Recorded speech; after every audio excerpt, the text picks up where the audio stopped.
Saudi Arabia ने कहा है 2030 तक तमाम के तमाम पाकिस्तानियों को सऊदी अरेबिया से बाहर निकाल कर फेंक देंगे, क्योंकि सऊदी अरेबिया के अंदर क्राइम्स बढ़ाने में पाकिस्तानियों का सबसे बड़ा हाथ है। भीख मांगने के अलावा, क्राइम्स करने के अलावा और कुछ नहीं करते। इसी के साथ साथ ये भी कहा है कि 2030 तक हमें 7.5 मिलियन इंडियन सऊदी अरेबिया के अंदर चाहिए तो चाहिए। इसलिए अगर हम सऊदी अरेबिया की बात करते हैं तो इंडिया के साथ ताल्लुकात बढ़ाने में सऊदी हमेशा ही आगे रहता है। इंडियंस को, MBS बल्कि प्राइम मिनिस्टर मोदी को अपना भाई कहते हैं। इसके पीछे की क्या वजह है? नॉन मुस्लिम से मोहब्बत बहुत ज्यादा है, या फिर उनको इंडियंस चाहिए अपनी इकोनॉमी को ग्रो करवाने के लिए, अपनी इकोनॉमी को आगे बढ़ाने के लिए? आखिर इंडियंस इतने मनचाहे क्यों है मुस्लिम वर्ल्ड में? सऊदी अरेबिया के मुस्लिम के बारे में क्या कहेंगे? ये हमारी बात है कि सऊदी अरेबिया में ये जो हुकूमत आई है ना, ठीक है, ये अमेरिकन नवाज है। अच्छा, ठीक है, इन्होंने बिल्कुल जो इस्लामिक लॉ थे वहाँ के, उसको इन्होंने आहिस्ता आहिस्ता खत्म कर दिया। जुआखाना भी वहाँ पे, मतलब ये है कि वो क्लब वगैरह इवन के मक्का और मदीना में भी, ठीक है, वो बात नहीं रही जो पहले थी। मुस्लिम कंट्रीज गद्दार हो गई हैं, या हम लोग खुद इतने ज्यादा बेईमान, इतने ज्यादा करप्ट है कि मुस्लिम कंट्रीज कहती है तुम लोगों के साथ हमारा अब जाओ, मुसलमानों का रिश्ता भी नहीं है। हम खुद इतने करप्ट है और हम खुद इतने बुरे हैं, ये तो नजर आता है जगह जगह पर कि हम खुद करप्टेड है और हम खुद इस तरह इतने बुरे हैं कि हमें कोई भी एक्सेप्ट नहीं कर रहा, या हम इतने नजर आते हैं जाहिल। एक बात ईमानदारी से बताइएगा, इन लोगों को भी बताइएगा कि यहाँ पे जो हमें इस्लाम बताया जाता है वहाँ पे वो इस्लाम है? नहीं, ये इधर हमारे वाला इस्लाम तो ये हमारा ये सो कॉल्ड फिरकों का इस्लाम है। मुसलमानों का क्या करना चाहिए सऊदिया को? मुसलमानों का कुछ भी नहीं, बस उनको मुसलमानों से कोई उम्मीद नहीं। नमस्कार दोस्तों, चैनल पर आपका हार्दिक अभिनंदन है। दोस्तों, गल्फ़ कंट्रीज़ में जो है इंडिया की जो पावर है वो बहुत बढ़ती जा रही है, और आप जानते भी हैं कि जो गल्फ़ कंट्रीज़ में जो है सबसे पीसफुल जो कम्युनिटी है वो इंडियन कम्युनिटी है। और जो गल्फ़ कंट्री के डेवलपमेंट में, गल्फ़ कंट्री की प्रोग्रेस में जो बहुत ही आप कह सकते हैं इम्पॉर्टेंट कंट्रीब्यूशन कर रही है वो इंडियन कम्युनिटी है। और ये बात जो है वहाँ के लोग जानते हैं, वहाँ के जो रूलर्स हैं इसके बारे में उनको अच्छे से पता है कि इंडियन कम्युनिटी वहाँ पर क्या कर रही है दोस्तों। तो अब क्या है, वहाँ पर पाकिस्तानी कम्युनिटी भी है, लेकिन दोस्तों ज़्यादातर वो क्राइम में इन्वॉल्व होते हैं और वहाँ के लोकल औरतों को परेशान करते हैं वीडियो वगैरह बना करके, जिससे उनको काफ़ी ज़्यादा, अगर आप देखेंगे, जो सज़ा जिनको मिलती है वो पाकिस्तानी होते हैं। तो दोस्तों, अब जो गल्फ़ कंट्रीज़ के सुल्तान हैं एक MBS मोहम्मद बिन सलमान, उन्होंने ये कह दिया कि पाकिस्तानियों को बाहर निकाला जाए, हमें ज़्यादा से ज़्यादा जो है इंडियंस की ज़रूरत है, हम उनको लेंगे। अब पाकिस्तानी इस पर रिएक्शन दे रहे हैं। आइए देखते हैं कि पाकिस्तानियों का इसके बारे में क्या कहना, उनका क्या रिएक्शन है। हमारी कौम असल में आधे से ज़्यादा जो जाहिल वहाँ जाती है, वहाँ जाकर फिर वापस आने का नहीं सोचती है और उनके हालात ख़राब करती है, वापस नहीं आती। इस वजह से हमारे मुल्क को वहाँ पे अच्छा नहीं समझा जाता कि वहाँ पे लोग जाके ऐसी चीप हरकतें करते हैं। तो यही बेसिक वजह है कि पढ़े लिखे जो लोग वहाँ जाके जब ऐसे काम करेंगे तो जाहिर बात है कि वो उस चीज़ को गलत समझेंगे और हमें बैन करेंगे हमारे लोगों को वहाँ पर। तो यही मेन रीज़न है, मेरा ख्याल है। तो उन्हें इंडियन से इतनी मोहब्बत क्यों है? कि हम उनको उस तरह हेल्प नहीं कर सकते, या फाइनेंशियली हम वीक है, तो इंडियंस उनको उस तरह ज़्यादा सपोर्ट कर सकते हैं और वो करते भी हैं। तो जाहिर बात है यही वजह है कि वो इंडियंस को इस तरह प्रेफरेंस देते हैं हमारे ऊपर।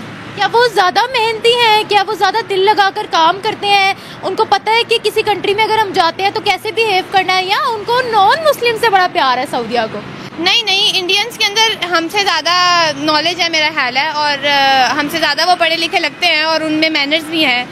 तो इस वजह से ही, बाकी यही वजह है कि वो उनको हेल्प भी करती है उनकी गवर्नमेंट, और उनके साथ अच्छे उनके ताल्लुकात हैं। तो यही वजह है। मुस्लिम कंट्रीज गद्दार हो गई हैं, या हम लोग खुद इतने ज्यादा बेईमान, इतने ज्यादा करप्ट है कि मुस्लिम कंट्रीज कहती है तुम लोगों के साथ हमारा अब जाओ, मुसलमानों का रिश्ता भी नहीं है? हम खुद इतने करप्ट है और हम खुद इतने बुरे हैं, ये तो नजर आता है जगह जगह पर कि हम खुद करप्टेड है और हम खुद इस तरह इतने बुरे हैं कि हमें कोई भी एक्सेप्ट नहीं कर रहा, या हम इतने नजर आते हैं जाहिल। मुसलमानों का क्या करना चाहिए सऊदिया को? मुसलमानों का कुछ भी नहीं, बस उनको मुसलमानों से कोई उम्मीद नहीं। सऊदी अरेबिया के मुस्लिम के बारे में क्या कहेंगे? ये हमारी बात है कि सऊदी अरेबिया में ये जो हुकूमत आई है ना, ठीक है, ये अमेरिकन नवाज है। अच्छा, ठीक है, इन्होंने बिल्कुल जो इस्लामिक लॉ थे वहाँ के, उसको इन्होंने आहिस्ता आहिस्ता खत्म कर दिया। जुआखाना भी वहाँ पे, मतलब ये है कि वो क्लब वगैरह इवन के मक्का और मदीना में भी, ठीक है, वो बात नहीं रही जो पहले थी। अच्छा, आप ये देखें, आप कह रहे हैं मक्का मदीना में वो बात नहीं रही। मक्का और मदीना में भी वो बात रही जो हमारी इन्फॉर्मेशन के मुताबिक है। अच्छा सर, क्या कहना चाहेंगे हम लोग, मतलब अगर पाकिस्तान की बात करें, हम तो सऊदी अरेबिया, यूएई ऐसे इन कंट्रीज को समझते हैं बड़े मुकद्दस, बड़े अच्छे, हम तो इन्हें फॉलो करते हैं ना। तो यहाँ पे ये चीजें हो रही हैं, तो अब हमें ये भी चीजें फिर फॉलो करनी चाहिए मेरे ख्याल से। अगर वो लोग रिलीजियस हार्मोनी एक दूसरे को, आपको पता है यूएई में मंदिर बने, पता है इस चीज का? हाँ जी, यूएई में मंदिर बना है, गलत हुआ है, गलत हुआ है। लेकिन हमारे हुक्मरानों को, ये हमारा मुल्क ला इलाहा इल्लल्लाह के नाम पे लिया गया, ठीक है। हमारे हुक्मरानों को उनकी कोई बात जो इस्लामिक लॉ के अंगेंस्ट हो, ठीक है, उसको नहीं करना चाहिए। अच्छा, आपने बोला यूएई में मंदिर बना, गलत हुआ, ठीक है, क्योंकि वो इस्लामिक कंट्री है, इस्लामिक स्टेट है। हिंदुस्तान हिंदुओं का कंट्री है जी, हिंदुस्तान जो है ना जी, वो हिंदुओं का कंट्री है। हाँ, वो तो हिंदू कंट्री है। तो वहाँ पे वो कहते हैं कि यहाँ पे हम मस्जिद नहीं बनने देंगे, कैसा लगेगा हमें? हिंदू अगर कहें मस्जिद नहीं बनने देंगे, तो उनकी बात ये गलत है। तो सर यही कह रहे, ये देखे ना, अगर अच्छा हिंदू अपने कंट्री में मस्जिद बनने ना दे तो वो गलत है, हम अपने कंट्री में अगर मंदिर ना बनने दे तो वो ठीक है। मतलब दोनों को फिर हमें तो इक्वल वो चलना है ना। नहीं, ऐसे है ना जी, ये वहाँ खसूसन जो है ना सऊदिया में आगे इस किस्म का सिस्टम नहीं था, ठीक है। अल्लाह के नबी सल्लल्लाहु अलैहि वसल्लम के फरमान के मुताबिक खसूसन मक्का और मदीना में तो ये लिख के लगाया हुआ है कि दाखिला बंद है, ठीक है, नो एंट्री। लेकिन मक्का और मदीना, मतलब जो अगर बात करें वहाँ पे ये चीज हो, मैंने यूएई की बात की है, यूएई में मंदिर जो बना है वहाँ पे तो मक्का मदीना, अबू धाबी में वो मंदिर बना है, वहाँ तो मक्का मदीना का उस तरीके से कंसर्न नहीं है ना, ठीक है। लेकिन इससे पहले वहाँ नहीं था, हाँ, ठीक है ना, ठीक है। अगर बना तो ठीक है, हुआ तो गलत ही है। मतलब बदतमीजी करते हैं और क्या कहते हैं, वो करप्ट है, पाकिस्तानी बहुत ज़्यादा करप्ट है, और क्या कहते हैं, उन्हें कोई भी मुल्क को अपने साथ रखना पसंद नहीं करता। क्या कहते हैं, ये लोग किसी भी मुल्क में जाते हैं तो ये लोग क्या कहते हैं, वहाँ पे क्या कहते हैं, बदमाशी करते हैं, वहाँ पे लड़कियों को तंग करते हैं। तो फिर मतलब पाकिस्तानियों को बहुत बुरा समझा जाता है। ये सिर्फ सऊदी अरेबिया ही नहीं, कुछ अरसे में बाकी मुल्क भी क्या कहते हैं, पाकिस्तान से क्या कहते हैं, पाकिस्तान को बाहर अलाउ नहीं करेंगे कि वो बाहर जाए। हम तो कहते हैं हम बड़े इस्लाम वाले हैं, सबसे ज़्यादा दीन हमें ही पता है, इस्लाम का नॉलेज हमें ही सबसे ज़्यादा है, मौलवी हमने क्रिएट किए बनाए हुए हैं इतने ज़्यादा। फिर मुस्लिम कंट्रीज ही हमारे मुसलमानों को कहती है चलो निकलो, लात मार के फेंकती है बाहर, क्यों?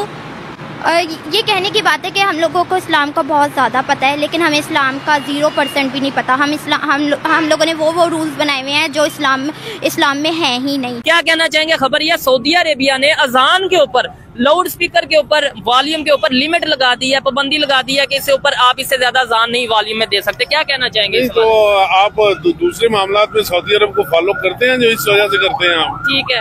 आप क्या इसके हवाले से कहना क्या चाहेंगे? नहीं, वो उनके कवानीन उनकी जगह के मुताबिक है, हमारे हम जो है हम पे सऊदी अरब की तकलीद जो है ना, ये मुआशरती मसाइल हैं, वो पता नहीं क्यों अपनी सोसाइटी है हमारे यहाँ, वो क्यों किस वजह से लगा रहे हैं, क्यों लगा रहे हैं। ये ऑथेंटिक खबर है जो आप कह रहे हैं, खबर ऑथेंटिक है, ये नहीं पता, ये नहीं हो सकता, ये नहीं हो सकता, मतलब ये खबर झूठ हो सकती है, खबर झूठ हो सकती है। ठीक है, आप इंटरनेट पे जाके जरूर सर्च करिएगा कि वॉल्यूम के ऊपर लिमिट लगा दी है। वॉल्यूम पे लिमिट किस तरह लगा सकते हैं? लाउड स्पीकर जो जब उसने बोलना है तो उसकी तो एक अपनी नहीं, वॉल्यूम कम ज्यादा हो जाता है ना। नहीं कोई अच्छा चले ये बताएं, ये खबर का पता है कि अबू धाबी में मंदिर यानी कि यूएई में मंदिर बना है, कि ये भी झूठ है? नहीं मंदिर तो बनाया उन्होंने, तो पता है ना बनाया। भाई मैं 12 साल रह के आया हूँ वहाँ पे, मैं सऊदी अरब में रह के आया हूँ। अच्छा एक बात, मैं भी यूएई का विजिट किया, मुझे एक बात ईमानदारी से बताइएगा, इन लोगों को भी बताइएगा कि यहाँ पे जो हमें इस्लाम बताया जाता है वहाँ पे वो इस्लाम है? नहीं, ये इधर हमारे वाला इस्लाम तो ये हमारा ये सो कॉल्ड फिरकों का इस्लाम है, समझ आ गई ना। हर मेरी बात सुने, बिजनेस कहनी चाहिए। यहाँ पे तो इतना रवादारी नहीं है कि एक फिरके का बंदा अगर दूसरे फिरके की मस्जिद में जाके नमाज पढ़ ले या ऊंची आमीन कह दे तो ये तक गवारा नहीं होता है। तबलीगी जमात वाले अगर किसी की दूसरे मतलब फिकर की मस्जिद में चले जाएंगे तो वो कहते हैं जी धो लें, वो आपको इसी यहाँ की मिसालें मिलती हैं। तो कौन सा दीन हम भेज रहे हैं? अगर कोई गैर मुस्लिम अगर देखेगा उसे तो क्या लेगा? दोस्तों, पाकिस्तानियों को सुनकर हंसी आती है। कहाँ से आते हैं ऐसे लोग? ऐसा लगता है ये लोग हमारे गोले के नहीं हैं, किसी और गोले से आए हैं। कितने तेजस्वी हैं ये लोग। आप सभी हंसते रहिए और पाकिस्तानी कॉमेडी का मजा लेते रहिए, और चैनल को सब्सक्राइब करना और शेयर करना ना भूलें। धन्यवाद।